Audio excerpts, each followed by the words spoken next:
ప్రభునందు ప్రియమైన దేవుని వారలారా, దేవుని యొక్క మహాకృపను బట్టి మనమంతా ఆయన సన్నిధికి చేరి ఉన్నాం. అందుకై దేవుని మహింపరుస్తూ చేరి వచ్చిన మీ అందరికీ మన దేవుడు రక్షకుడైన యేసు ప్రభు నామములో నా హృదయపూర్వక వందనములు తెలియజేస్తున్నాను. చిన్న ప్రార్థన చేసుకుని ఆయన సహాయం చేత వాక్య ధ్యానంలోనికి ప్రవేశిద్దాం. ప్రార్థన. మహాపరిశుద్ధుడైన మా ప్రియ పరలోకపు తండ్రి, మీకే స్తోత్రములు నాయన.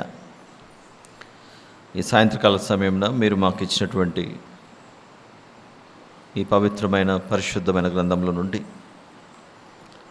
మీ అమూల్యమైన విషయములను మేము ధ్యానించబోచుండగా మాతో మాట్లాడండి, మమ్మల్ని బలపరచండి. పవిత్రమైన దేవుణ్ణి మేము ఎలా చేరుకోవాలో ప్రతి విషయంలోనూ మాకు నేర్పించి నడిపించమని ప్రాధాయపడుచు మీ దాసునిగా మీ బిడ్డల మధ్యలో నడిపించారు. ఏ రీతిగా ఉపదేశించవలనో బోధించవలనో సహాయం చేయమని మీ ఆత్మను ఉంచి నడిపించమని వేడుకొంచు. దీని మనసు కలిగి తగ్గింపు హృదయంతో మీ పవిత్రమైన పాదముల చెంత మా ప్రభువును ప్రియరక్షకుడైన యేసుక్రీస్తు ప్రభుల వారి పేరిట మీకే సమర్పించి ప్రార్థించి వేడుకుంటున్నాను తండ్రి. ఆమెన్. ప్రియులారా, ఈరోజు మనము లేవియా కాండము 14వ అధ్యాయంలోనికి ప్రవేశించాలి. 14వ అధ్యాయంలో ప్రవేశించే ముందు జరిగిన ప్రయాణంలో మొదటి అధ్యాయం నుండి 3వ అధ్యాయం వరకు మనం నేర్చుకున్నటువంటి విషయాలు స్తుతి మరియు ప్రతిష్టార్పణలు. 4వ అధ్యాయం నుండి 7వ అధ్యాయం వరకు పునరుద్ధరణ అర్పణలు. 8, 9, 10 అధ్యాయాలు యాజకుల పరిశుద్ధ కార్యాలయం. 11 నుండి 15 వరకు దైనందిన జీవితంలో పరిశుద్ధత. అందులో భాగంగా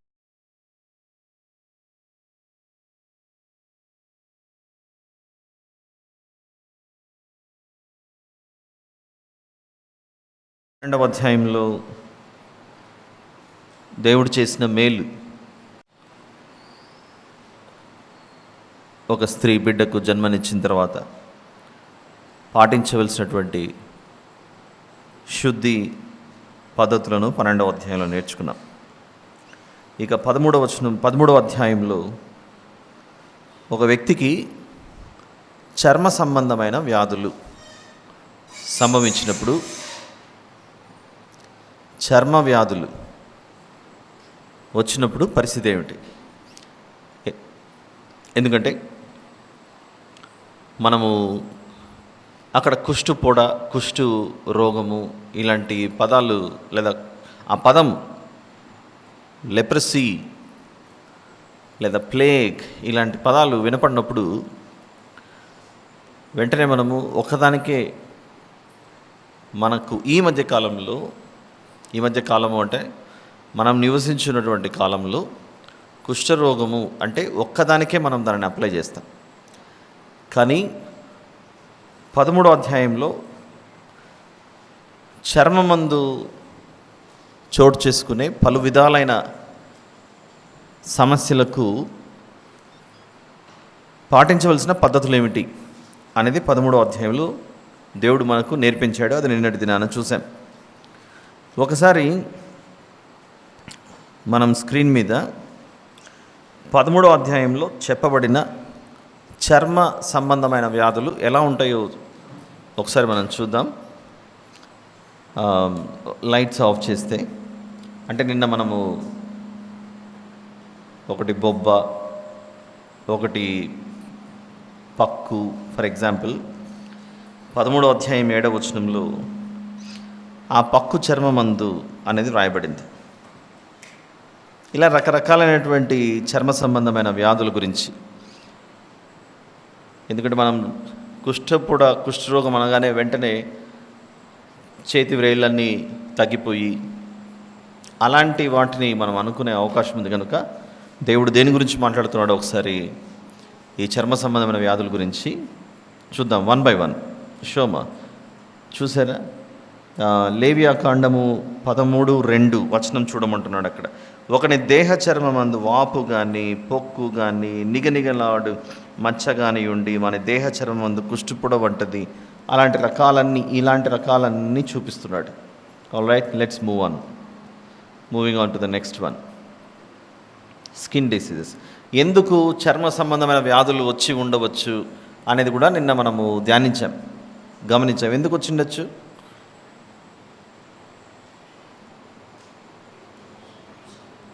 ఆ కాలంలో సరైనటువంటి ఫెసిలిటీస్ లేవు. మట్టిలోనే వారు ఎక్కువగా గుడారాలు వేసుకొని ఉండటము, మనకున్నటువంటి సాఫిస్టికేటెడ్గా అడ్వాన్స్డ్ క్లీన్లీనెస్ రిలేటెడ్గా ఉన్నటువంటి యాక్సెసరీస్ అప్పట్లో లేనందువలన సరిగా బట్టలు ఉతుక్కోవడానికి కానీ లేకపోతే స్నానం చేయడానికి కానీ సరైన పరిస్థితులు ఆ కాలంలో లేవు. కాబట్టి చర్మ సంబంధమైన వ్యాధులకు సులభంగా లోనవుతుంటాం. ఇంకా మీరు గమనిస్తే చిన్నపిల్లలు ఎవరైతే మట్టిలో ఎక్కువ ఆడుతుంటారో వారికి ఈజీగా చర్మ సంబంధమైన సమస్యలు వస్తుంటాయి.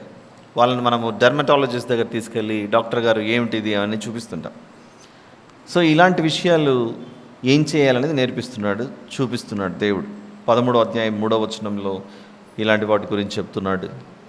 3వ వచనంలో ఏమో చూడండి. ఆ యాజకుడు వాని దేహ చర్మమందున్న ఆ పొడను చూడగా ఆ పొడ యందలి వెంట్రుకలు తెల్లబారిన ఎడలను, ఆ పొడ అతని దేహ చర్మము కంటే పల్లముగా కనబడిన ఎడలను అది కుష్టుపొడ.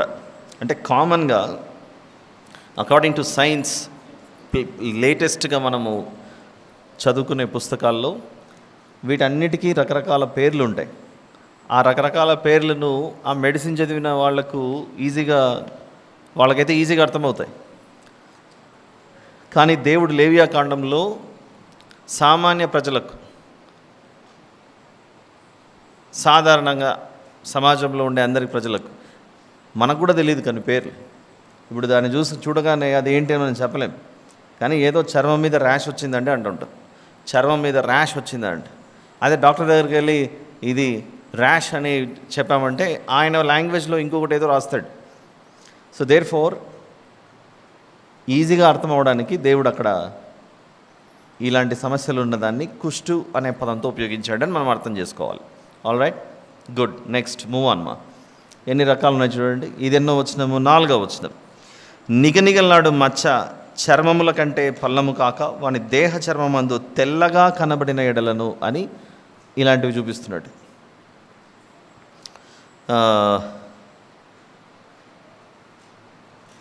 దాని వెంట్రుకలు తెల్లబారకున్న ఎడలను ఆ యాజకుడు 7 దినములు ఆ పొడగల వారిని కడగా ఉంచవలెను.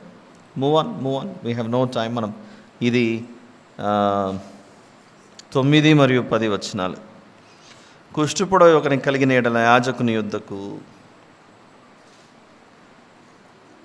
యాజకుడు వాని చూడగా తెల్లని వాపు చర్మమందు కనబడిన ఎడలను, అది వెంట్రుకలను తెల్లపరిచిన ఎడలను, వాపులో పచ్చిమాంసం కనబడిన ఎడలను, ఇలా రకరకాలుగా చెప్పుకుంటూ వస్తున్నాడు. ఈ రకరకాలైనవన్నీ మనకు కనబడుతున్నాయి. Move on. నెక్స్ట్ 13, 16.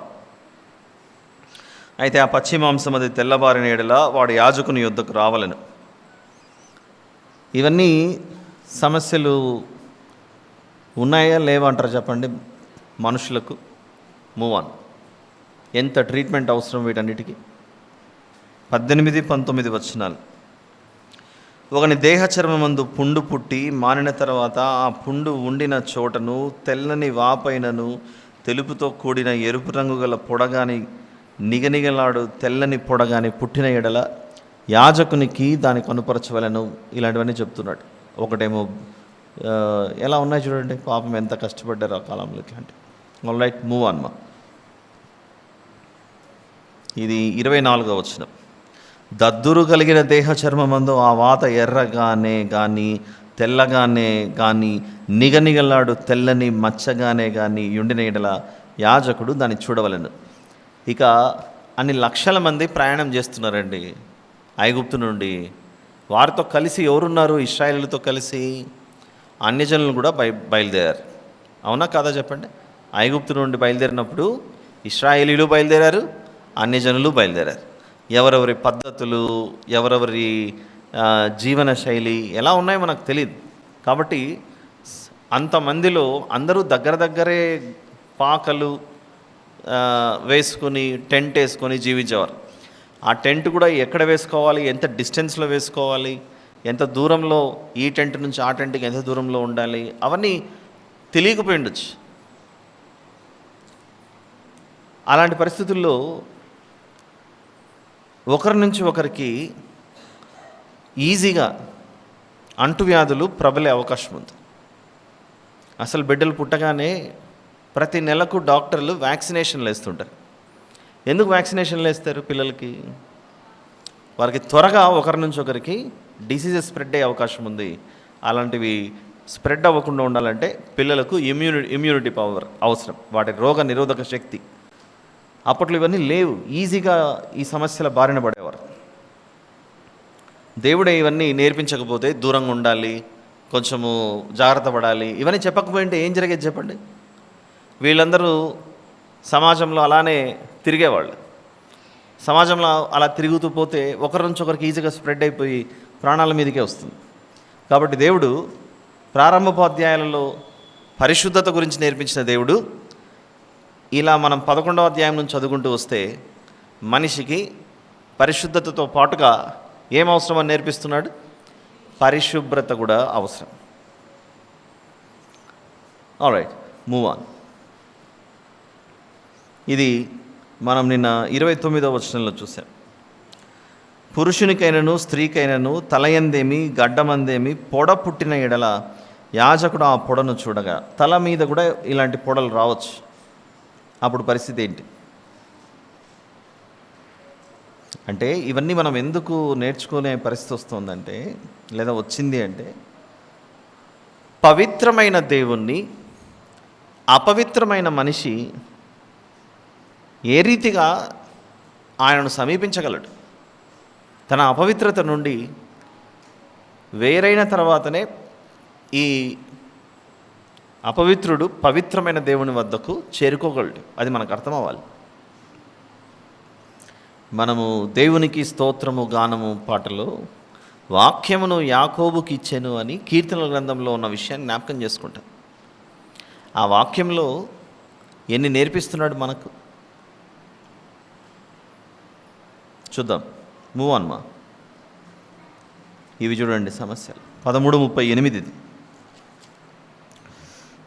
మరియు పురుషుని దేహ చర్మమందేమి స్త్రీ దేహపు చర్మమందేమి నిగనిగలాడు మచ్చలు, అనగా నిగనిగలాడు తెల్లని మచ్చలు పుట్టిన ఎడల యాజకుడు వారిని చూడవలను. వారి దేహ చర్మమందు నిగనిగలాడు మచ్చలు వాడి ఉండిన ఎడల అది చర్మమందు పుట్టిన ఒక పొక్కు, వాడు పవిత్రుడు. ఇలాంటివన్నీ పరిస్థితులు ఎలా ఎదుర్కోవాలి చూపిస్తూ ఉన్నాడు దేవుడు. మూవ్ ఆన్ మా. నెక్స్ట్, ఇది మనకు 40 నుంచి 41 బాల్డ్ హెడ్ ఉన్నవారి గురించి. పొడ లేదు చూడండి. పొడ ఉంటే సమస్య, పొడ లేకపోవడం వలన వీరిని పవిత్రులుగానే పరిగణించింది. 40-41 వచనాలు చూద్దాం ఒకసారి. పొడ ఉంటే ఇలా ఉంటుంది, పొడలు లేకపోతే ఇలా ఉంటుంది. తల వెంట్రుకలు రాలినవాడు బట్ట తలవాడు అయినను వాడు పవిత్రుడు. ముఖము వైపున తల వెంట్రుకలు రాలినవాడు బట్టనొసటివాడు, వాడు పవిత్రుడు. ఇలా ఉంటే సమస్య లేదు, ఇలా ఉంటే సమస్య. ఇలా వీరిని ప్రత్యేకంగా ఉంచి వారి ఆరోగ్యం బాగైన తర్వాత లోనికి ఆహ్వానించడంలో ఏమైనా తప్పు ఉందంటారా? స్ప్రెడ్ అయిందనుకోండి, లేని సమస్యలు వస్తాయి. అలా దేవుడు ఇక్కడ పవిత్రుడు అపవిత్రుడు, పవిత్రుడు అపవిత్రుడు అనే పదాలు ఉపయోగించినప్పుడు దీనిని మనము అపార్థం చేసుకోకూడదు. ఎక్కడ మనం మిస్అండర్స్టాండ్ చేసుకుంటామంటే, కాదండి బాడీకి అనుకోకుండా హెల్త్ బాగలేదు, ఏదో చర్మం రిలేటెడ్గా సమస్య వచ్చింది. చర్మం రిలేటెడ్గా సమస్య రాగానే ఈ దేవుడు అతనిని అపవిత్రుడు అంటున్నాడు ఏమిటి? ఇక్కడ అపవిత్రుడు అనే పదాన్ని ఉపయోగించినప్పుడు ఆరోగ్యం బాగలేదు, కొంచెం జాగ్రత్తగా వేరుగా ఉండి ఆరోగ్యం బాగు చేసుకోండి అని చెప్తున్నాడు అక్కడ. పర్లేదు మీరందరూ సమాజంలో తిరగచ్చు అని అంటే అది ప్రాణాంతకమయ్యేది మిగిలిన వారికి. మనం కూడా మన ఇంట్లో ఎవరికైనా ఆరోగ్యం చాలా బాగలేదనుకోండి, పరిస్థితి చాలా క్షీణించు ఇబ్బందికరంగా ఉంటే వారిని మనం ఇంట్లో పెట్టుకోం. ఎక్కడికి తీసుకెళ్తాం? హాస్పిటల్కి తీసుకెళ్తాం. అలానే ఇంట్లో పెట్టుకోవచ్చు కదా. ఎందుకు హాస్పిటల్కి తీసుకెళ్తామంటే అక్కడ ట్రీట్మెంట్ జరిగి బాగా అవ్వాలని.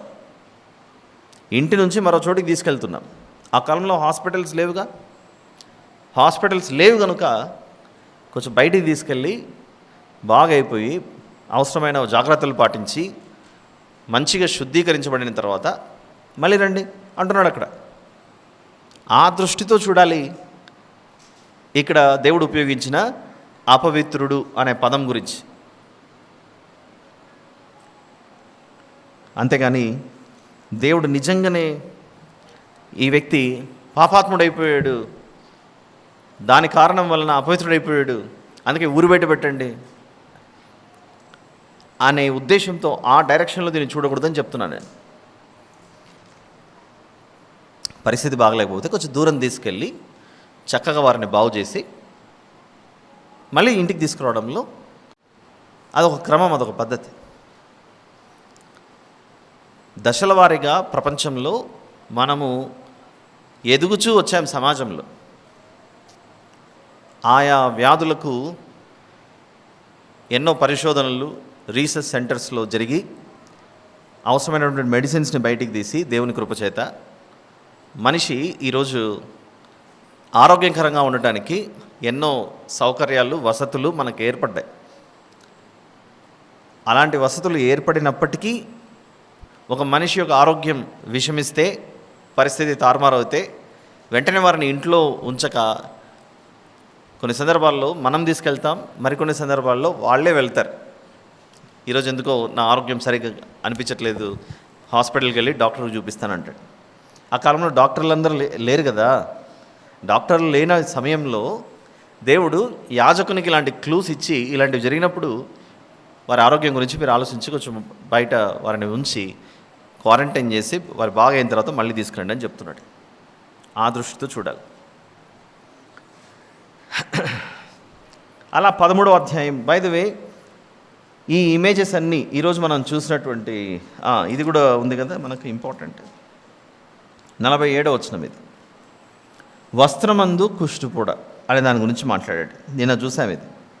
అప్పుడప్పుడు మన బట్టలు కూడా ఇలాంటి ఫంగస్ వస్తూ ఉంటుంది పాతకైపోయినప్పుడు. గమనించారా ఎప్పుడన్నా? అక్కడక్కడ ఇలా నల్ల నల్ల మచ్చలు, పాతకైపోయినవి. ఇలా 47వ వచనంలో మరియు కుష్టుపూడ వస్త్రమందు కనబడినప్పుడు అది గుర్ర వెంట్రుకల బట్ట ఎందేమి, నారబట్ట ఎందేమి అని వస్త్రాలకు, బట్టలకు వచ్చేదాన్ని చూపించాడు. ఆల్ రైట్, మూవ్ ఆన్ మా. నెక్స్ట్, ఇదే లాస్టా? Very good. ఈరోజు ఇక్కడ స్క్రీన్ మీద మీకు చూపించినటువంటి ఫొటోస్ 13వ అధ్యాయం అర్థం చేసుకోవడానికి ఉపయోగపడ్డాయా, ఉపయోగపడలేదంటారు చెప్పండి? కొంచెమే ఉపయోగపడ్డాయా, చాలా ఉపయోగపడ్డాయి? ఒకవేళ ఇవన్నీ చూడకపోతే మనకే అభిప్రాయం కలిగేది? కుష్ఠరోగము అంటే కేవలం ప్రస్తుత కాలంలో మనకు కనబడేది. అలా ఈరోజు ఈ ఇమేజెస్ అన్నీ, ఈ ఫొటోస్ అన్నీ ఎక్కడెక్కడి నుంచి సంపాదించాడో తెలీదు. చక్కగా వచ్చినానికి ఇది అని చక్కగా హోంవర్క్ చేసి, గ్రౌండ్ వర్క్ చేసి మన మధ్యలో buggy has done a fantastic job preparing this presentation today. Let's appreciate buggy for that. Good. ఇకపోతే ఈరోజు 14వ అధ్యాయంలోకి మనం ఎంటర్ అవుదాం. All right. ఇంతవరకు రోగం వస్తే ఏమిటి అనేది 13వ అధ్యాయం. 14వ అధ్యాయం యొక్క వివరణ ఏమిటంటే ఆ వ్యాధి బాగుపడిన తర్వాత ఏం చేయాలి, అన్హెల్దీగా ఉంటే పరిస్థితి ఏమిటి అనేది 13వ అధ్యాయం. ఆ అన్హెల్దీ స్టేట్లో నుండి తిరిగి హెల్దీ స్టేట్లోకి వచ్చేసాడు. కొన్ని చర్మ వ్యాధులు బాగైపోతాయి కదండి, ఇంతకుముందు మనం చూసినవన్నీ. అలా బాగా అయిపోయిన తర్వాత అతను నిజంగా బాగా అయ్యాడా లేదా, దాన్ని ఎలా పరిశీలించాలి? అతను నిజంగా బాగా అయింటే ఊరి బయటకి, అంటే పాలెం వెలుపలికి వెళ్ళినటువంటి వ్యక్తిని మళ్ళీ సమాజంలోకి ఎలా చేర్చుకోవాలి? ఆ విషయం మనకు 14వ అధ్యాయంలో కనబడుతుంది.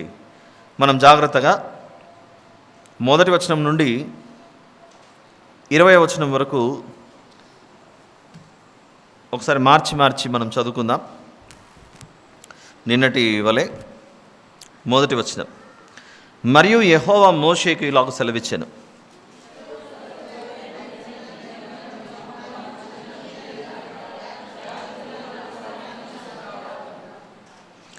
కొంచెం గట్టిగా చదవండి.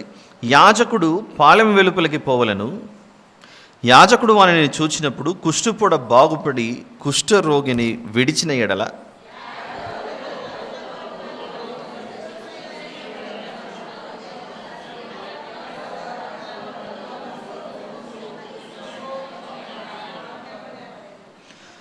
అప్పుడు యాజకుడు పారు నీటిపైని మంటి పాత్రలో ఆ పక్షులలో ఒక దానిని చంపనాజ్ఞాపించి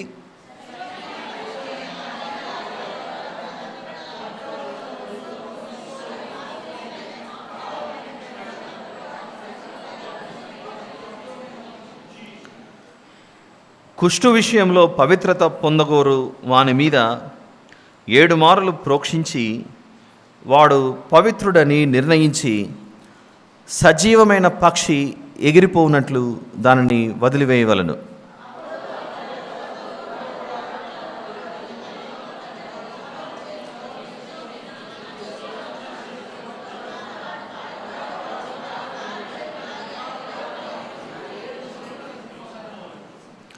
ఏడవనాడు తన రోమమంతటిని, తన తలను, తన గడ్డమును, తన కనుబొమ్మలను క్షౌరము చేసుకునవలను. తన రోమమంతటిని క్షౌరం చేసుకుని బట్టలు ఉదుకుని యొడలు నీళ్లతో కడుగుకొని పవిత్రుడగును.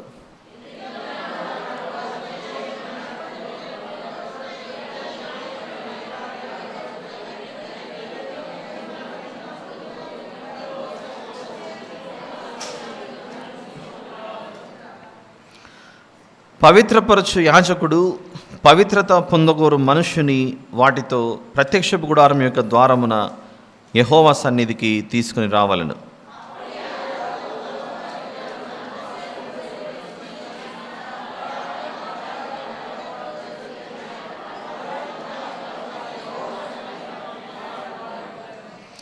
అతడు పాప పరిహారార్థ బలి పశువును, దహన బలి పశువును వధించు పరిశుద్ధ స్థలంలో ఆ గొర్రెపిల్లను వధింపవలెను. పాప పరిహారార్థమైన దాని వలె అపరాధ పరిహారార్థమైనదియు యాజకుని దగును, అది అతి పరిశుద్ధము.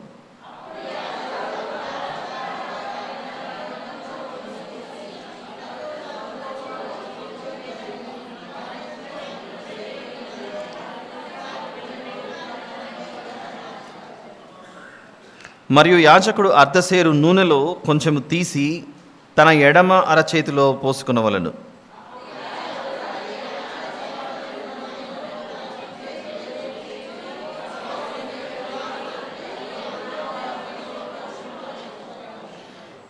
యాజకుడు తన అరచేతిలోనున్న కొదువ నూనెలో కొంచెము తీసుకుని పవిత్రత పొందగోరు వాని కుడి చెవి కొన మీదను, వాని కుడి చేతి బొటన వ్రేలి మీదను, వాని కుడికాలి బొటన వ్రేలి మీదను ఉన్న అపరాధ పరిహారార్థ బలి పశువు యొక్క రక్తము మీద చమరవలెను.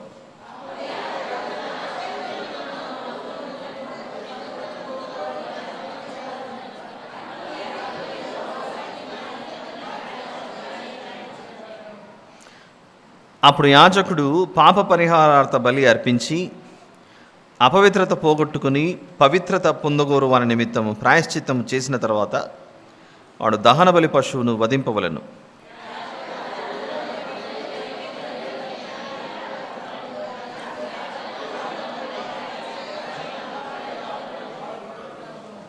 Very good. ఇప్పుడు జాగ్రత్తగా విందాం. 2వ వచనంలో ఒక కుష్ఠరోగి అనగా ఈ చర్మపు వ్యాధి, కుష్ఠరోగి అంటే మళ్ళీ వెంటనే మీరు దానికి కనెక్ట్ అవ్వకండి, అందుకే ఇమేజెస్ చూపించిండేది. ఇలాంటి చర్మపు వ్యాధితో బాధపడినప్పుడు అతను బాగైపోయిన తర్వాత యాజకుడే అతనున్న ప్లేస్కి వెళ్ళాలి. అది 2వ వచనం. ఎక్కడుంటాడు ఈ వ్యక్తి? పాళెం లోపల ఉంటాడా, ఊరి లోపల ఉంటాడా, ఊరి బయట ఉంటాడా? ఊరి బయటే ఉంటాడు. బాగైపోయిందని తెలిసిన తర్వాత ఇతనే అతని దగ్గరికి వెళ్ళాలి. ఈ మధ్యకాలంలో హెల్త్ కేర్ ఇండస్ట్రీలో ఈ-కామర్స్లో ఎస్పెషల్లీ ఫ్లిప్కార్ట్, అమెజాన్, ఈ బ్లింకిట్, క్విక్ కామర్స్ ఇలాంటివన్నీ ఎలాగైతే వచ్చాయో, ఇంటి వద్దకే వస్తువులు రావడం ఎలాగైతే ఉందో, హోమ్ కేర్ సర్వీసెస్ హెల్త్ కేర్లో ప్రారంభమయ్యాయి చాలా సంవత్సరాల నుండి. ఈ మధ్యకాలంలో పరిస్థితులు బాగాలేకపోతే ఒకప్పుడు పేషెంట్ డాక్టర్ దగ్గరికి వెళ్ళటము, హాస్పిటల్కి వెళ్ళి ట్రీట్మెంట్ తీసుకోవడము, నర్సుతో ఇంజక్షన్ వేయించుకోవాలన్నా కూడా ఇంటి నుంచి హాస్పిటల్కి వెళ్ళేవారు. ఈ కాలంలో ఫోన్లో మనము కాల్ చేసి బుక్ చేస్తే ఇంటికే నర్స్ వచ్చి బ్లడ్ శాంపిల్స్ తీసుకోవడము, ఇంజక్షన్లు వేయడం ఇలాంటివన్నీ చేస్తున్నారు. ఇంకా అవసరమైతే డాక్టర్ కూడా ఒక సర్వీస్, డాక్టర్ అట్ హోమ్ అనే సర్వీసెస్ ఉన్నాయి నేటి సొసైటీలో. ఎమర్జెన్సీకి ఏదైనా అవసరమై ఉంది, ఎమర్జెన్సీ అంటే లిటరల్ ఎమర్జెన్సీస్ కాదు మాట్లాడేది నేను. కొన్ని సందర్భాల్లో డాక్టరే మా దగ్గరకు వచ్చి చూస్తే బాగుంటుందేమో అని ఉండేటువంటి పరిస్థితుల్లో డాక్టరే ఇంటికి వస్తారు మనము బుక్ చేసుకుంటే. లేదా టెలికాలింగ్లో ఈ కన్సల్టేషన్ ఇచ్చే అవకాశం ఉంది. స్క్రీన్లో ఆన్ చేయగానే వీడియో కాల్లో అక్కడ డాక్టర్ ఉంటారు, ఇక్కడ ఉంటారు. పేషెంట్ వద్దకు డాక్టర్ రావడం, పేషెంట్ వద్దకు నర్సు రావడము, ఇలాంటి సర్వీస్ ఎలాగైతే ఉన్నాయో, ఈ వ్యక్తికి ఈ వ్యాధి బాగుపడిన తర్వాత 3వ వచనంలో ఆ వ్యక్తి దగ్గరికి యాజకుడు వెళ్తున్నాడు చూడండి. అక్కడ యాజకుడు పాళెము వెలుపలికి పోవలెను. మందిరం ప్రత్యక్ష గుడారం వద్ద ఉండే యాజకుడు ఆ వ్యక్తి దగ్గరికి ఇతనే వెళ్తున్నాడు. అక్కడ ఇండైరెక్ట్లీ ఏం జరుగుతుంది? డాక్టర్ అట్ హోమ్ లేదా డాక్టర్ టు పేషెంట్ అవుతుంది. పేషెంట్ టు డాక్టర్ కాదు, డాక్టర్ టు పేషెంట్. అంటే బైబిల్లో మనకి ఎన్నెన్ని విషయాలు అర్థమవుతున్నాయంటే, modern business practices were established and founded during the days of Moses and in the Old Testament అని చెప్పుకోవచ్చు మనం. ఆధునిక ప్రపంచంలో జరుగుతున్నటువంటి వ్యాపార లేదా వాణిజ్య వర్తకాలలో బలమైనటువంటి పునాది ఒకనాడు మనకు బైబిల్లోనే కనబడుతున్నాయి.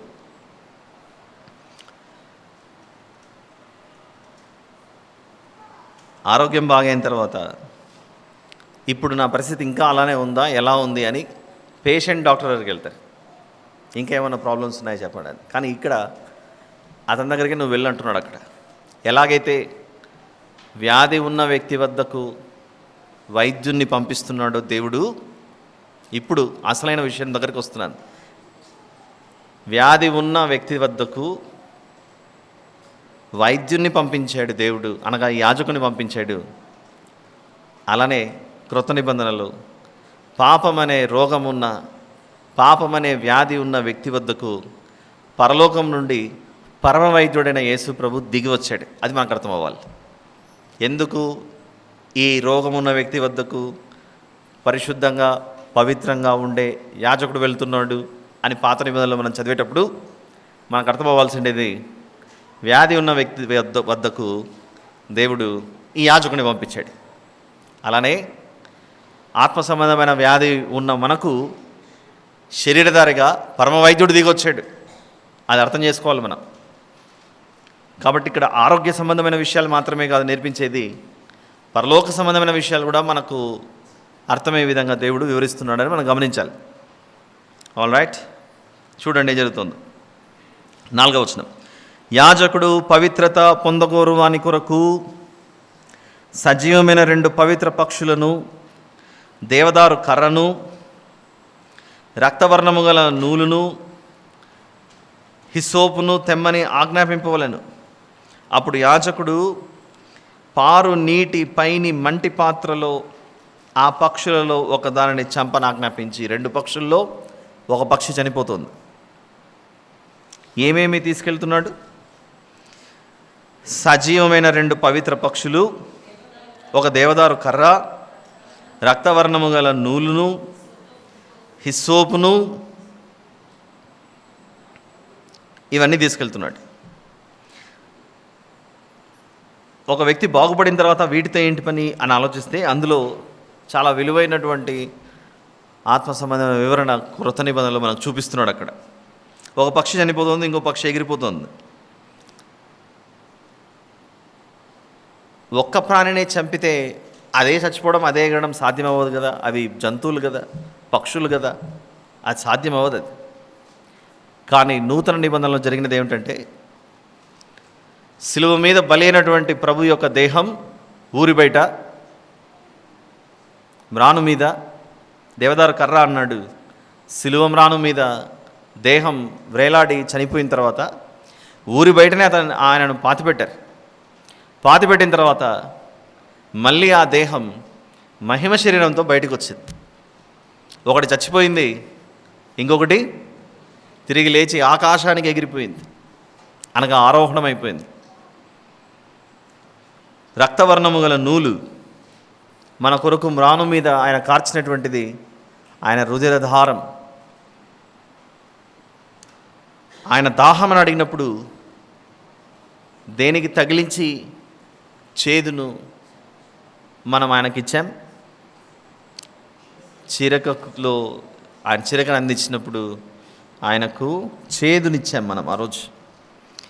అంటే నిశ్చయముగా మన రోగములను సమస్తమును ఆయన స్వీకరించి వాటిని బలి చేసి ముగింపు పలికి నూతనంగా మళ్ళీ తిరిగి సమాధిలో నుండి లేవటం జరిగింది.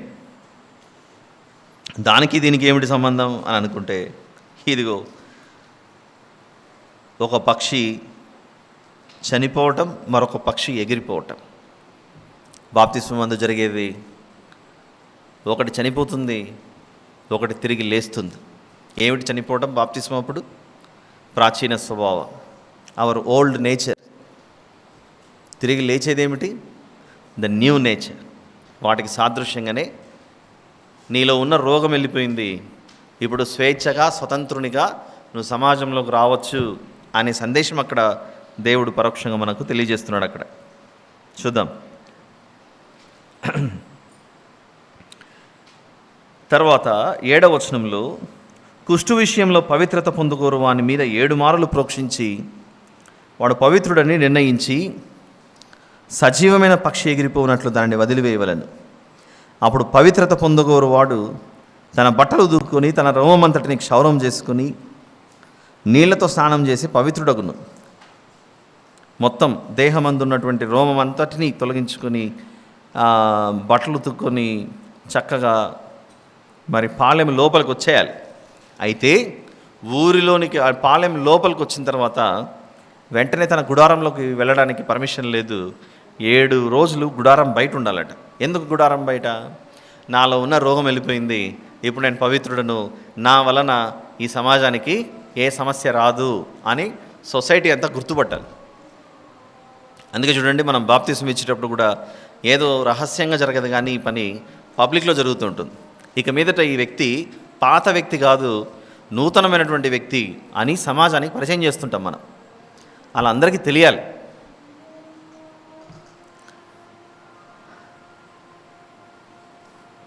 తొమ్మిదవ వచనం, 7వ నాడు తన రోమమంతటిని, తన తలను, తన గడ్డమును, తన కనుబొమ్మలను క్షౌరం చేసుకునవలను. తన రోమమంతటిని క్షౌరం చేసుకొని బట్టలు దుక్కొని యొడలు నీళ్లతో కడుగుకొని పవిత్రుడగును. 8వ నాడు వాడు నిర్దోషమైన 2 మగ గొర్రెపిల్లలను, నిర్దోషమైన 1 ఏడాది ఆడు గొర్రెపిల్లలను నైవేద్యమునకై నూనె కలిపిన 3 10వ వంతుల గోధుమ పిండిని, 1 అర్ధసేరు నూనెను తీసుకొని రావాలను. పవిత్రపరచు యాజకుడు పవిత్రత పొందగోరు మనుష్యుని వాటితో ప్రత్యక్ష గుడారం యొక్క ద్వారమున యెహోవా సన్నిధికి తీసుకొని రావాలను. నేను ఇలాంటి అపవిత్రత వలన ఇన్ని రోజులు దేవుని సన్నిధికి రాలేకపోయాను. సమాజానికి దూరంగా ఉన్నా, అటు దేవునికి దూరంగా ఉన్నాను. కాబట్టి ఇప్పుడు నేను తిరిగి దేవునితో ఆయన సన్నిధిలో కలవటం, ఆయన సమాజం మధ్య తిరిగి రావడానికి నా జీవితాన్ని నేను తిరిగి పునరుద్ధరించుకుంటున్నాను. ఉన్న రోగాన్ని పోగొట్టుకొని ఐఎమ్ రీస్టోరింగ్ మై లైఫ్. అందుచేత దేవునితో తిరిగి నేను జీవించుటకు 2 బలులు చెప్తున్నాడు ఇక్కడ. ఒకటేమో పాప పరిహారార్థ బలి, మరొకటి నైవేద్యము. ఇలాంటివన్నీ ఎందుకు? ఇవన్నీ ఆలోచిస్తే ప్యూరిఫికేషన్, పవిత్రత నొందుకొనుటకు పాప పరిహారార్థ బలి జరుగుతుంది. మన కొరకు యేసు ప్రభు పాప పరిహారార్థ బలిగా మారాడు. ఎందుకొరకు మారాడు? మనల్ని పవిత్రపరచుటకే ఆయన పాప పరిహారముగా మారాడు. మనల్ని పవిత్రపరచుటకే అంటే ఒక వ్యక్తి దేవునితో తిరిగి తన యొక్క సంబంధాన్ని నెలకొల్పుకోవాలంటే అతను తిరిగి పవిత్రుడవ్వాలి. అందుచేత వాటికి సాదృశ్యంగా ఇవన్నీ జరుగుతున్నాయి ఇక్కడ. ఇకపోతే 12వ వచనం. అప్పుడు యాజకుడు ఒక మగ గొర్రెపిల్లను, ఇవన్నీ ఇందాక చెప్పుకున్న వివరణలో కవర్ అయ్యాయి. 13వ వచనం. అతడు పాప పరిహారార్థ బలి పశువును, దహన బలి పశువును వధించు పరిశుద్ధ స్థలంలో గొర్రెపిల్లను వధింపవలను. ఇవన్నీ వధించిన తర్వాత ఆ వ్యక్తి దేవునితో రీస్టోర్ చేయబడిన తర్వాత అప్పుడు గుడారంలోనికి ఎంటర్ అవుతాడు. 7 రోజులు బయట ఉన్నాడుగా, 8వ రోజు ఇంటికి వెళ్తాడు. ఇంటికి వెళ్ళిన తర్వాత ఇక అందరితో కలిసి ఫెలోషిప్ మీల్, అందరితో కలిసి చక్కగా సహవాసం ఉంటూ ఇక జీవనాన్ని కొనసాగిస్తాడు. మరి అందరూ ఈ గొర్రె పిల్లలను వీటన్నిటిని తీసుకురావడానికి అందరి వల్ల సాధ్యం అవ్వదుగా. తీసుకురాగలమా? వారికి ఉన్నటువంటి సామర్థ్యాన్ని బట్టి ఏదైనా ఏర్పాటు చేయవచ్చు. అందుచేత 21వ వచనం నుండి 32వ వచనం వరకు ఒకవేళ ఈ గొర్రె పిల్లలను వాటిని తీసుకురాలేని పరిస్థితి ఉంటే, ఒక వ్యక్తి పేదవాడై ఉంటే, ఉన్నవాడైతే ఇవి తీసుకురాగలడు. ఒకవేళ పేదవాడైతే తీసుకురాలేడుగా, ఇవన్నీ తీసుకురాలేడు. అప్పుడు బీదవాడైతే ఏమి తీసుకురావాలో తెలియజెప్పడానికి 21వ వచనం నుండి 32వ వచనం వరకు తెలియజేస్తున్నాడు. ఏముందో చూద్దాం. 21 నుండి మళ్ళీ యథావిధిగా మార్చి చదువుదాం. వాడు బీదవాడై పై చెప్పినదంతయు తేజాలని ఎడల తన నిమిత్తము ప్రాయశ్చిత్తము కలుగుటకై వాడు అల్లాడించుటకు అపరాధ పరిహారార్థ బలిగా ఒక గొర్రెపిల్లను, నైవేద్యముగా తూములో 10వ వంతు నూనెతో కలిసిన గోధుమ పిండిని, ఒక అర్ధసేరు నూనెను,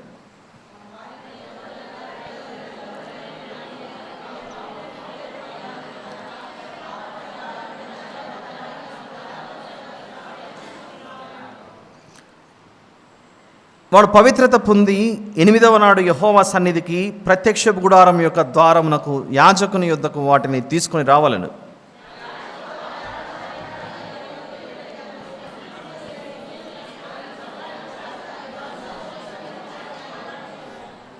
అప్పుడు అతడు అపరాధ పరిహారార్థ బలియగు గొర్రెపిల్లను వధింపవలను. యాజకుడు ఆ అపరాధ పరిహారార్థ బలి పశువు యొక్క రక్తంలో కొంచెం తీసుకుని పవిత్రత పొందగోరు వాని కుడి చెవి కొన మీదను, వాని కుడి చేతి బొటన రేలి మీదను, వాని కుడి కాలి బొటన రేలి మీదను దానిని చెమరవలను.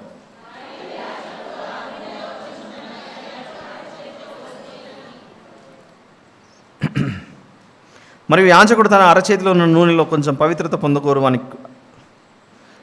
కుడి చెవి కొన మీదను, వాని కుడి చేతి బొటన రేలి మీదను, వాని కుడి కాలి బొటన రేలి మీదను ఆ అపరాధ పరిహారార్థ బలి పశువు యొక్క రక్తమున్న చోటను వేయవలను.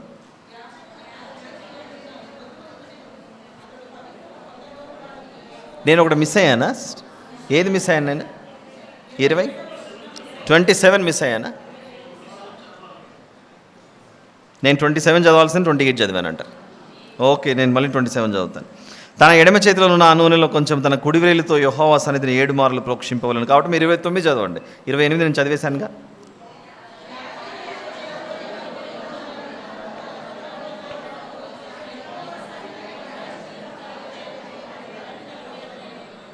అప్పుడు వానికి దొరకగల ఆ తెల్ల గువ్వలలోనే కానీ పావురపు పిల్లల్లోనే కానీ ఒక దానిని అర్పింపవలను.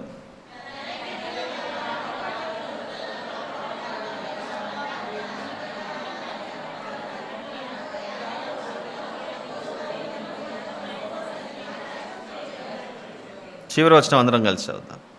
కుష్ఠుపుడ కలిగిన వాడు పవిత్రత పొందదగిన వాటిని సంపాదింపలేని యెడల వాని విషయమైన విధి ఇదే.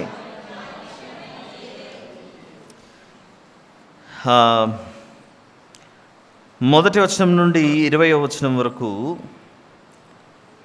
సామర్థ్యం అంటే ఉన్నవారు అని అంటే డబ్బులు ఉన్నవాళ్ళు, ధనం ఉన్నవాళ్ళు, ఆస్తిపరులు అయితే ఇవి చేయండి అని చెప్పాడు. అందరి దగ్గర ఉండవు కదండి. వారి పరిస్థితి కొరకు 21 నుంచి 32వ వచనం వరకు వాడు బీదవాడై ఇంతకుముందు చెప్పినవి తేలేని పరిస్థితి ఉంటే ఇవి చేయండి అని చెప్తున్నాడు. ఇంతకుముందు దానికి ఇప్పటికి తేడా ఏమిటి చూద్దాం ఒకసారి. 10వ వచనం చూద్దాం. 14వ అధ్యాయం 10వ వచనం. 8వ నాడు వాడు నిర్దోషమైన 2 మగ గొర్రె పిల్లలను, క్వాంటిటీ లెక్కేయండి ఎంత మొత్తం, 2 మగ గొర్రె పిల్లలను, నిర్దోషమైన 7 ఆడు గొర్రె పిల్లను, నైవేద్యమునకై నూనె కలిసిన 3 10వ వంతుల గోధుమ పిండిని, 1 అర్ధసేరు నూనెను తీసుకొని రావాలని. అక్కడ టోటల్ జంతువుల యొక్క కౌంట్ ఎంత అవుతుంది అక్కడ? 2 మగ గొర్రె పిల్లలు, 1 ఆడు గొర్రె పిల్ల, నిర్దోషమైన 7 ఆడు గొర్రె పిల్ల, తర్వాత మిగిలిన వస్తువులు, మొత్తం 3 అవుతున్నాయి. అదే మనము 21వ వచనం చూస్తే, వాడు బీదవాడై పై చెప్పినదంతయు తేజాలని ఎడల తన నిమిత్తం ప్రాయశ్చిత్తం కలుగుటకై వాడు అల్లాడించుటకు అపరాధ పరిహారార్థబలిగా 1 గొర్రె పిల్ల. ఇక్కడ 1, అక్కడ 3, నంబర్ తగ్గింది. ఇక్కడ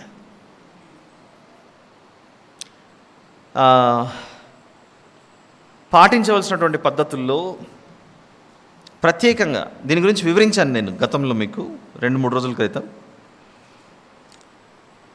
ప్రత్యేకంగా 25వ వచనం, పవిత్రత పొందగోరు వాని కుడి చెవి కొన మీదను, వాని కుడి చేతి బొటన వ్రేలి మీదను, వాని కుడి కాలి బొటన వ్రేలి మీదను దాన్ని చెమరవెలను అని ఉంది అక్కడ. నీవు పవిత్రతను పొందావు, ఇక మీదట సమాజంలో కలిసావు కనుక దేవుని సమాజంలో దేవుని గురించిన విషయాలు వింటూ, దేవుడు చెప్పిన పనులు చేస్తూ, దేవుడు విధించిన కట్టడలలో, మనకు ఆజ్ఞాపించిన ఆజ్ఞలలో నడుచుకుంటూ జీవించిక. Your life is restored. చెవులున్నది హెడ్ఫోన్స్ పెట్టుకొని మ్యూజిక్ ఆన్ చేసుకొని వినడానికి కాదు, దేవుడు చెప్పిన విషయాలు విని ఆయనకు విధేయత చూపించడానికి. చేతులున్నది దేవుని పని చేయుటకు, కాళ్ళున్నవి దేవుడు ఏర్పాటు చేసిన మార్గంలో నడుచుటకు. అలా ఇక మీద నువ్వు ఈ సమాజంలో ఈ రీతిగా నడుచుకున్న ఆయన అని స్వేచ్ఛగా విడిచిపెట్టాడు. అందుకే గలతీ పత్రిక 5వ అధ్యాయంలో, గలతీ పత్రిక 5లో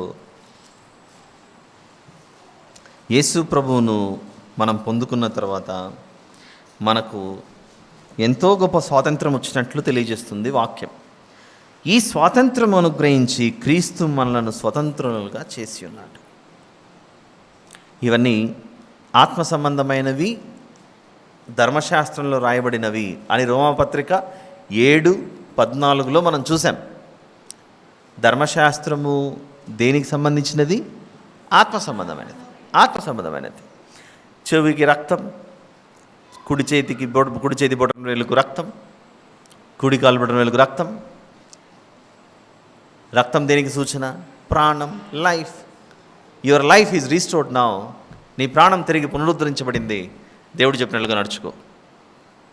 ఎంత బాగుంది చూడండి సందేశం.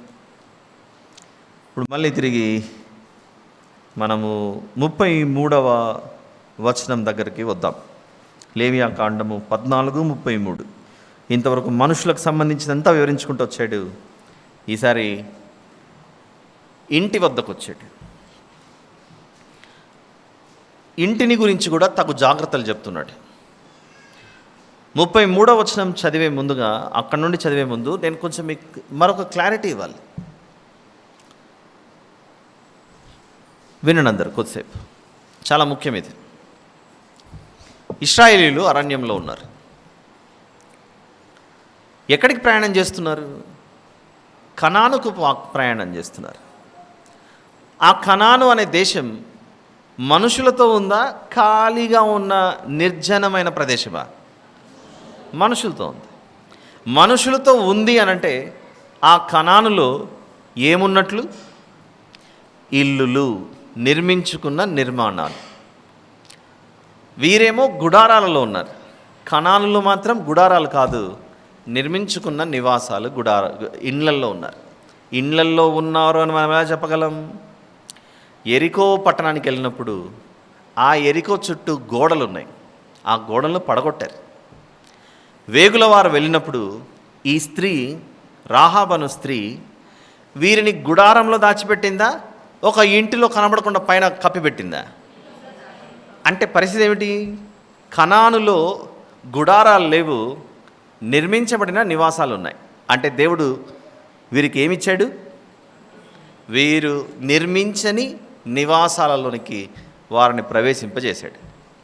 ఇదైతే క్లారిటీ దొరికిందిగా. మీరు అక్కడికి వెళ్ళి నివసించడం ప్రారంభించిన తర్వాత, లేదా ఒక ఇంటిలోని ప్రవేశించిన తర్వాత, మీరు ఉండబోయే ఇల్లు అది బాగుందా లేదా గుర్తుపట్టాలి. అంతేకాకుండా అక్కడికి వెళ్ళి మీరు నిర్మించుకున్న తర్వాత, మీరు నిర్మించుకున్న ఇల్లు అది బాగుందా లేదా గుర్తుపట్టాలి. ఒకవేళ మీరు కట్టిన గోడల్లో ఏదైనా సమస్య ఉంటే, ఆ నిర్మాణంలో ఉన్నటువంటి ఆ సమస్య మీ ఆరోగ్యాన్ని దెబ్బతీస్తుంది.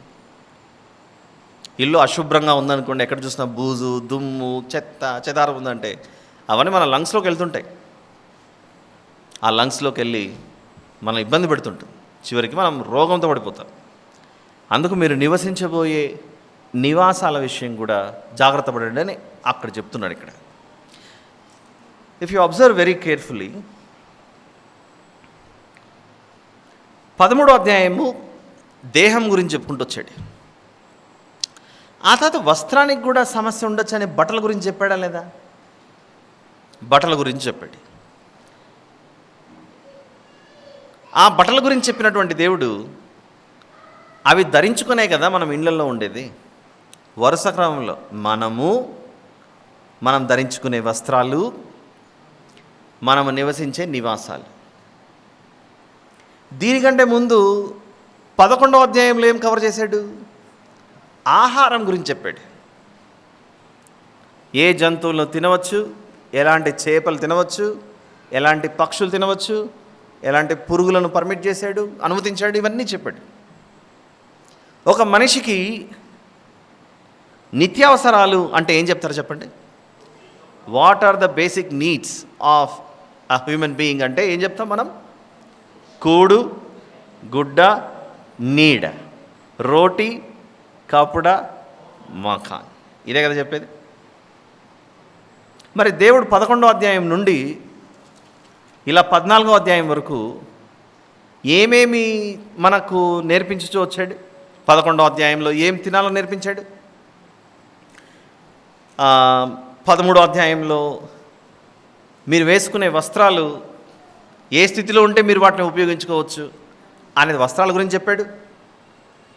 ఆ తర్వాత మనము నివసించే నివాసాల విషయంలో ఇప్పుడు 33వ వచనం నుండి దేవుడు ప్రారంభిస్తున్నాడు. ఇంకా చెప్పాలంటే మనమేమో కూడు, గుడ్డ, నీడ, కూడు, బట్ట, నీడ, ఆహారము, వస్త్రము, నీడ అనే మూడింటినే జ్ఞాపకం చేసుకుంటాం. కానీ దేవుడు ఈ మూడింటితో పాటుగా మరొక దానిని కూడా జ్ఞాపకం చేసి సంపూర్తి చేశాడు. గెస్ చేయండి. ఆహారము అంటే మాంసాహారంలో ఏం తినచ్చు, ఏం తినకూడదు అనేది వివరించుకుంటూ వచ్చిన అధ్యాయమేమో 11వ అధ్యాయం. వస్త్రానికి ఏమైనా సమస్యలు ఉంటే జాగ్రత్త పడని హెచ్చరించిందేమో 13వ అధ్యాయం. మనం నివసించే ఇంటికి సంబంధించినది ఏదైనా సమస్య ఉంటే ఎలాంటి జాగ్రత్తలు తీసుకోవాలని చెప్తున్నది 14వ అధ్యాయం. ఈ ప్రయాణం మొత్తంలో ఫుడ్, క్లోతింగ్ అండ్ షెల్టర్, ఈ మూడే కాకుండా దేవుడు 4వది ఇంకొకటి కవర్ చేశాడు. ఆ 4వది ఏమిటో ఇంతవరకు మనం విన్నాం. ఆ 4వది మీరు గుర్తుపట్టండి అంటున్నాను. ఏమిటది 4వది? వస్త్రం చెప్పా, ఆహారం చెప్పా, నివసించే నివాసము అన్నాను. ఇంతే కదా, ఫుడ్, షెల్టర్ అండ్ క్లోతింగ్ అని. ఈ మూడే కాకుండా దేవుడు 4వది కూడా కవర్ చేశాడు. ఆ 4వది ఏమిటి అని అడుగుతున్నాను. ఆ 4వది ఏంటంటే, వెరీ గుడ్, ఇక్కడ వచ్చింది ఆన్సర్. అది ఆహారం తినాలన్నా శరీరం ఉండాలి, వస్త్రం వేసుకోవాలన్నా బాడీ ఉండాలి. ఒక ఇంటిలో అన్నీ బాగున్నాయా చూడాలి అని అనుకుంటే ఉండేది ఎవరు? శరీరం, దేహం. బాడీ గురించి చెప్పాడు. బాడీ గురించి ఏం చెప్పాడు? నీ చర్మానికి ఈ వ్యాధి ఉంటే జాగ్రత్త, ఆ వ్యాధి ఉంటే జాగ్రత్త, నీ వెంట్రుకలు రాలిపోతే ఇలా ఉండాలి, ఇలాంటివన్నీ చెప్పుకుంటూ వచ్చాడు. అంటే దేవుడు ఈ 11 నుండి 15వ అధ్యాయం ఈ జర్నీలో మనకు ఫుడ్, షెల్టర్ అండ్ క్లోతింగ్తో పాటుగా ఈ 3ను ఉపయోగించుకోవాలంటే నువ్వు ముందు నీ ఆరోగ్యం జాగ్రత్త అని కూడా చెప్పాడు. నీ శరీరం జాగ్రత్త, నీ ఆరోగ్యం బాగుండాలి, ఇలాంటి హెచ్చరికలు చేసి చూపించాడు. అలా దేవుడు మనకు ఈ 4ని చక్కగా విభజించి వివరించుకుంటూ వచ్చాడు. మన బాగోగులు కోరి. చూద్దాం 33వ వచనం, 33 నుండి 53 వరకు. టైం లేదు కనుక నేనే చదువుతాను. మరియు యెహోవా మోషే అహరోనులకు ఇలాగ సెలవిచ్చాను, నేను స్వాస్థ్యముగా మీకు ఇచ్చుచున్న దేశమునకు మీరు వచ్చిన తర్వాత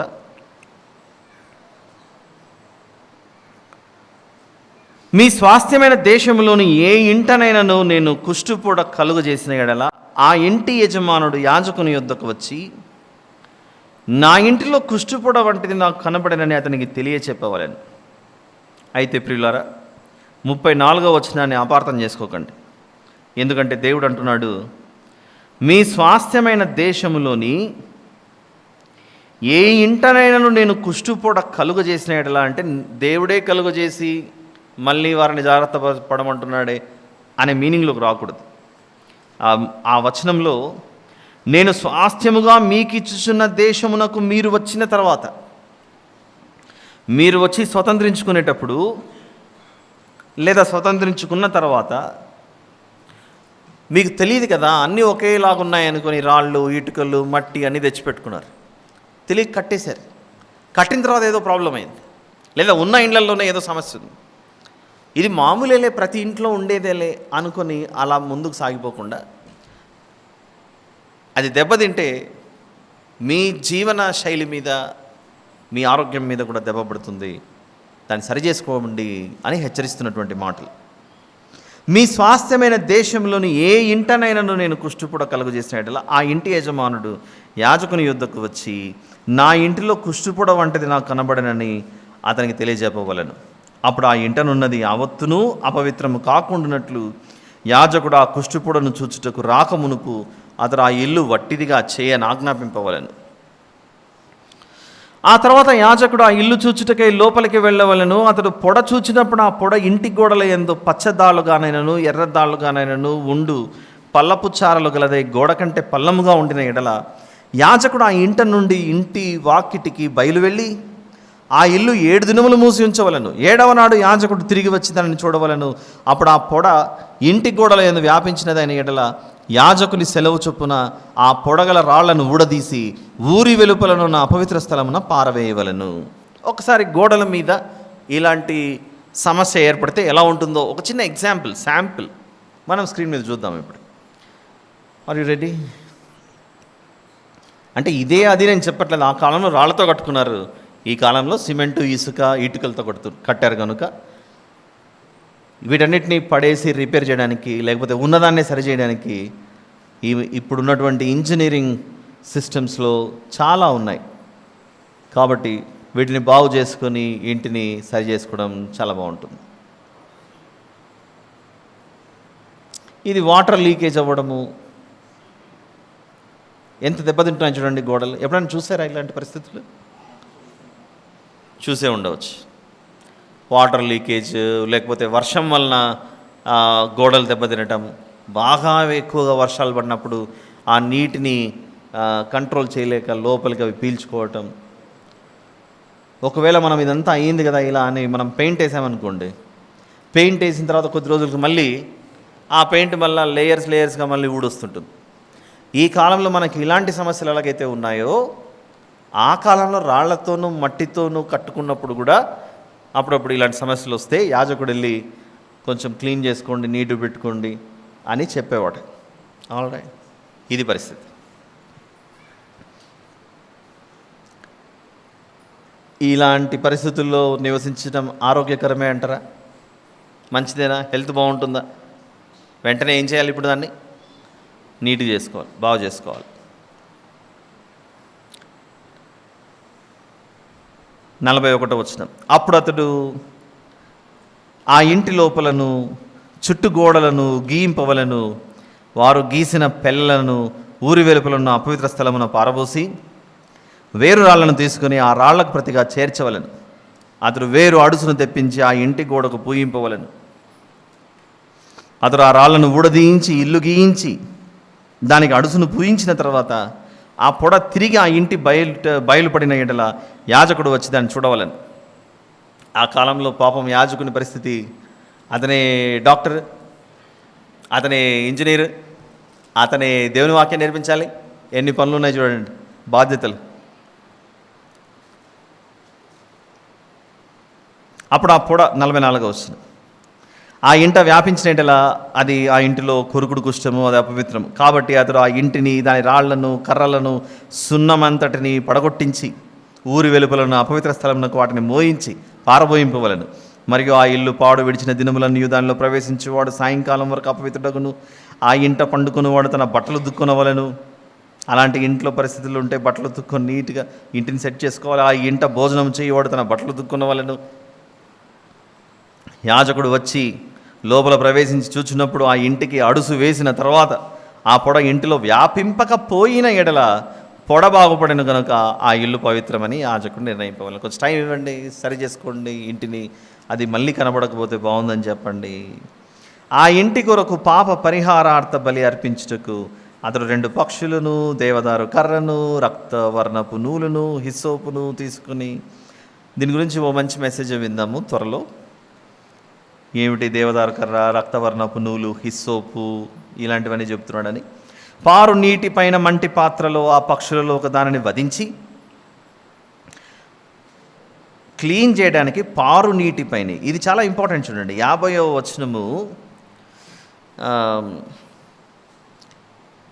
మనము ఎప్పుడన్నా రెస్టారెంట్కి వెళ్ళినప్పుడు భోజనం అంతా చేసిన తర్వాత ఎవరైతే భోజనం చేశారో హోటల్లో వడ్డించిన స్టీవర్డ్స్ ఉంటారు కదా, మనకు తెచ్చి వడ్డించిన వారు, వాళ్ళతో చాలా స్టైల్గా, ప్యాషనేట్గా గెట్ మీ ఫింగర్ బౌల్ అంటారు.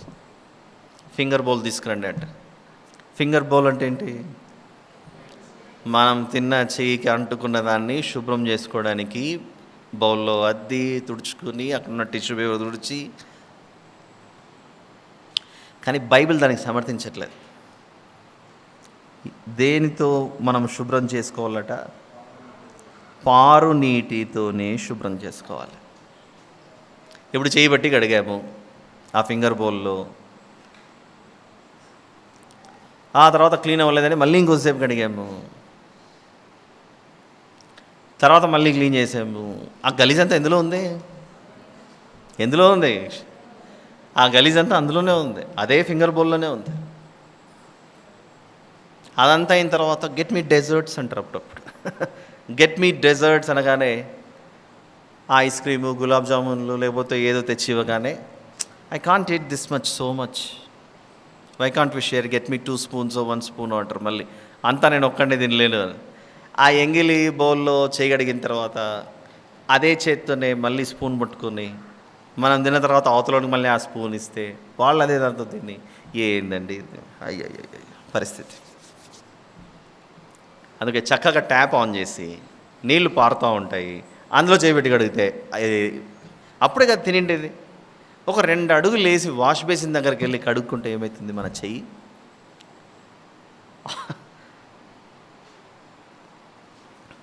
All right, our self decision. ఇక మీద యువర్ చాయిస్, అవర్ చాయిస్.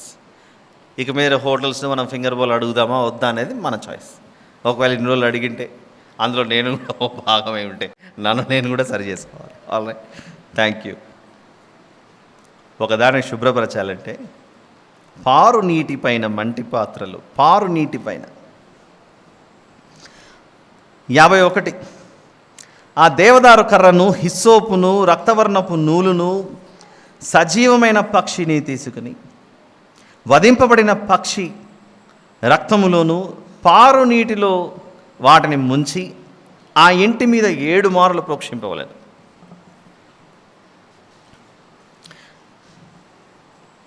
అట్లా ఆ పక్షి రక్తంతోనూ, ఆ పారు నీటితోనూ, సజీవమైన పక్షితోనూ, దేవదారు కర్రతోనూ, హిస్సోపుతోనూ, రక్తవర్ణపు నూలుతోనూ ఆ ఇంటి విషయంలో పాప పరిహారార్థ బలి అర్పింపవలెను. అప్పుడు సజీవమైన పక్షిని ఊరి వెలుపల నెగరనిడవలెను. అట్లు అతడు ఆ ఇంటికి ప్రాయశ్చిత్తము చేయగా అది పవిత్రమగును. ఈ విషయము ఆలోచిస్తుంటే మన ఇంట్లో పెద్దవాళ్ళు, వయసులో పెద్దవారు అప్పుడప్పుడు మోకాళ్ళ నొప్పులతో బయటికి తిరగలేక మంచం మీదనే ఉంటారు. అప్పుడు వాళ్ళు కొంచెం చేయగడుకోవాలి నాయన అంటారు. అప్పుడు ఏం చేస్తారంటే ఇంట్లో ఉన్న వాళ్ళు పెద్ద గిన్నె తీసుకొచ్చి ఇంకొక దాంట్లో జగ్గులో నీళ్ళు తీసుకొస్తారు. పెద్ద గిన్నె ఖాళీది జగ్గులో నీళ్ళు తీసుకొచ్చి అలా పోస్తారు. ఏం జరుగుతుంది అక్కడ? హోటల్లో ఇచ్చే ఫింగర్ బౌల్ లాంటిది కాదు అది. హోటల్లో ఇచ్చే ఫింగర్ బౌల్ లాంటిది కాదు అది. పైనుంచి నీళ్ళు మారుతున్నాయి, వాళ్ళు చేయగడుకుంటున్నారు, వాళ్ళు లేవలేరు కనుక మురికి నీళ్ళు తీసుకెళ్ళి ఎక్కడో పడేస్తారు. What a nice practice. అలా పెద్దల దగ్గర నుంచి పారు నీళ్ళతో చేయగడుక్కోవాలి అనేది నేర్చుకుంటున్నాం. కానీ హోటల్స్కి వెళ్తే మాత్రం గిన్నె, ఖాళీ గిన్నె లేదు, పైన జగ్గు లేదు, వాళ్ళే నీళ్ళు ఇస్తారు, దానిలో నిమ్మకాయ ఇస్తారు, దాన్ని వాడుకుంటుంటారు. కాబట్టి ఆ పద్ధతి ఒకవేళ మనం ఫింగర్ బౌల్ అడిగితే ఇక మీదట ఒక ఖాళీ ఫింగర్ బౌల్ ఇవ్వండి, ఒక నిండి ఇవ్వండి అని అట్లా అడిగి అప్పుడు ఏంటైనా టేబుల్ మీద ఇలాంటి పనులు చేసేది, మా హోటల్ ఇలాంటి పర్మిషన్ లేదు, మీరు ట్యాప్ దగ్గరికి వెళ్ళి కడుక్కోండి అంటారు. All right. కాబట్టి ఇక మీదట మనము లెట్స్ స్టాప్ యూజింగ్ క్రైస్ట్. యేసుప్రభు నమ్ముకున్న వాళ్ళు పరిశుద్ధత నేర్పించాలి, పరిశుభ్రత నేర్పించాలి. అయిపోయింది.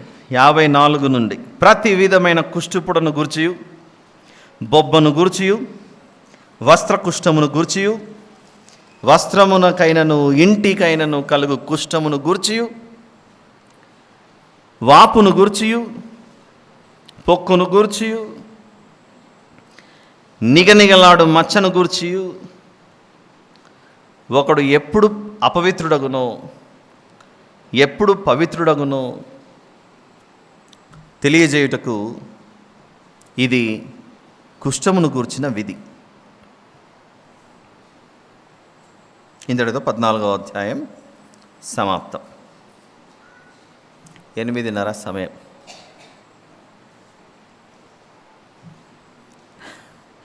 ముగిద్దామా? ఇంకో అరగంట కూర్చుంటారా? చాయిస్ మీదే, పర్లేదు, ఓపెన్గా చెప్పండి. మేము వెళ్తామండి అని ఉన్నా కూడా చెప్పండి, పర్లేదు. నేనేమనుకోను. ఈరోజు మనం ఎన్ని రోజులు కంప్లీట్ చేసుకున్నాం? 40 రోజుల్లో. How many days? 27 రోజులు అయిపోయింది. 27 రోజులు అయింది. 40లో 27 అయిపోయాయి. ఇంకెన్ని రోజులు ఉంది మనకు? 13. 13లో ఒకరోజు మైనస్ చేయాల్సిందే. ఎందుకంటే మనము గుడ్ ఫ్రైడే ముందు రోజు ప్రభు బల్ల కార్యక్రమం ఉంటుంది మనకు. కాబట్టి సమయం తీసుకోవాలి. అంటే 12 రోజులు. 12 రోజుల్లో ఎన్ని అధ్యాయాలు ఉన్నాయి ఇంకా మనకు? 15, 16, 17, 18, 19, 20, 21, 22, 23, 24, 25, 26, 27, 15 చాప్టర్స్ ఉన్నాయి. అంటే 11 రోజుల్లో 15 అధ్యాయాలు పూర్తి చేయాలి.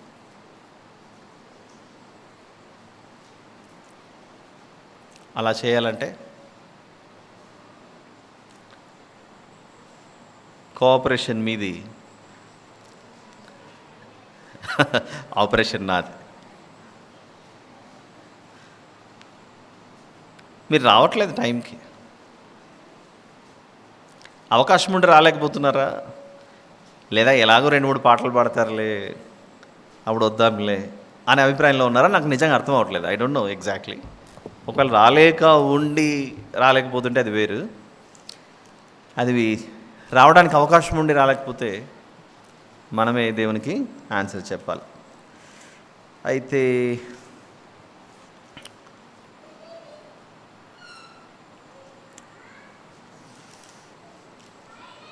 రేపే చూద్దాంలేండి 15th చాప్టర్. ప్రార్థన చేసుకుందాం. ప్రేమగల తండ్రి, మీకే స్తోత్రములు నాయన. మీ బిడ్డలు ఇంతవరకు వాక్యాన్ని విన్నారు. మా ఆరోగ్యం గురించి, మా యొక్క ఆత్మీయ జీవితం గురించి మా దేవుడు ఎంత ఆలోచించాడని మేము గ్రహించడానికి సహాయం చేయమని ప్రార్థిస్తూ, క్షేమంగా వీరి ప్రాంతాలకు చేర్చమని వేడుకొంచు. మా దేవుడు నిజ రక్షకుడైన యేసు ప్రభు నామములో అడిగి వేడుకొని సమర్పిస్తున్నాను తండ్రి. ఆమేన్.